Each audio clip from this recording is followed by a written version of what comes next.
Brought to you by Biz Analyst by Khata Book.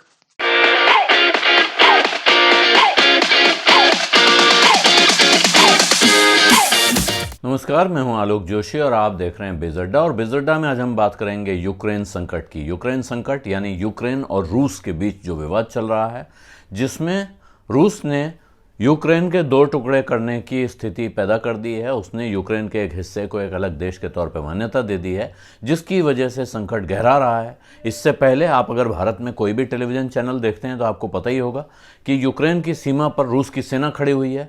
ऐसा लग रहा है कि जैसे युद्ध किसी भी समय हो सकता है, और उस युद्ध को कवर करने के लिए भारत से भी बहुत उत्साह के साथ बहुत सारे लोग गए हुए हैं। लेकिन इस चक्कर में युद्ध का उत्साह जिन लोगों के मन में है या आशंका है, उनको अलग रखें। इस चक्कर में भारत के शेयर बाजार में 16 तारीख से 9 लाख करोड़ से ऊपर की रकम हवा हो चुकी है। 9,10,000 करोड़ रुपए गायब हो चुके हैं शेयर होल्डर वेल्थ के तौर पे, यानी मार्केट कैप में इतनी गिरावट आ चुकी है। अब दुनिया के बाकी बाज़ारों का हाल भी कोई ख़ास अलग नहीं है। अगर आप दुनिया के दूसरे बाज़ार देखें, उनकी हालत भी ऐसी ही है, एकदम खून खराबे जैसा हाल है।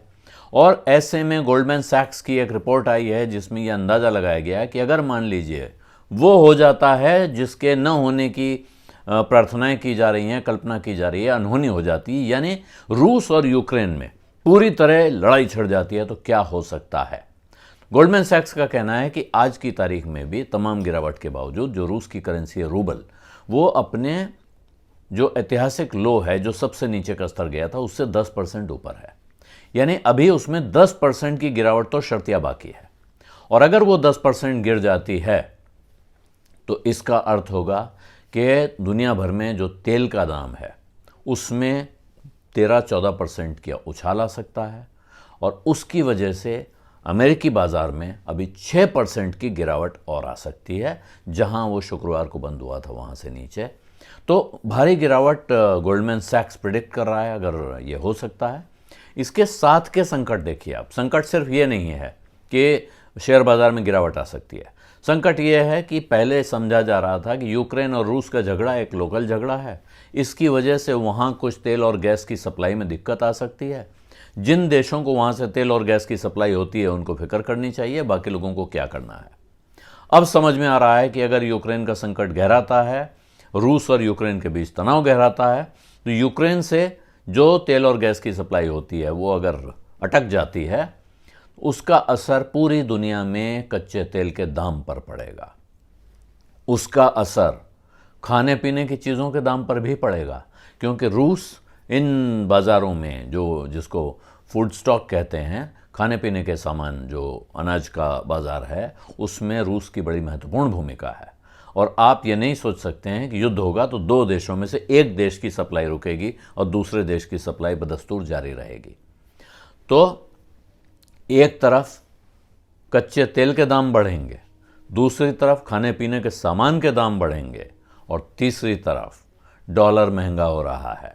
आप दुनिया के दूसरे रूबल के मुकाबले भी डॉलर महंगा हो रहा है, दूसरी करेंसीज के मुकाबले भी डॉलर का महंगा होना शुरू हो रहा है। ये सब मिलकर किसको परेशान करेंगे? ये परेशान करेंगे हमारे जैसे देशों को।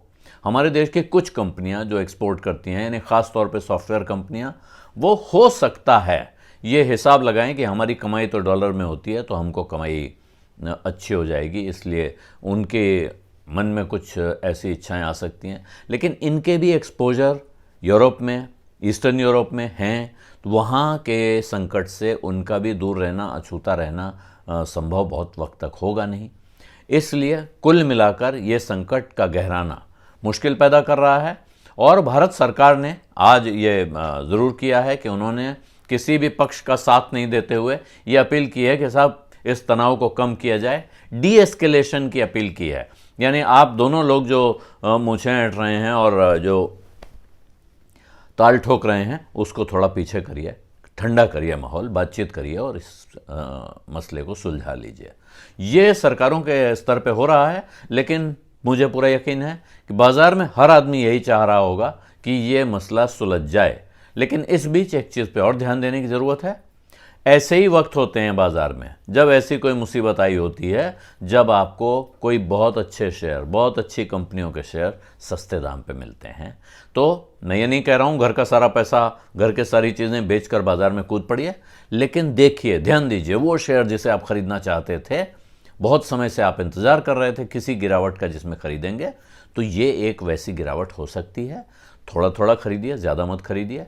SIP शुरू कर सकते हैं, उस मुद्रा में खरीदिए, लेकिन अच्छी कंपनियों के, टॉप कंपनियों के अच्छे शेयर खरीदने के मौके ऐसे ही आते हैं।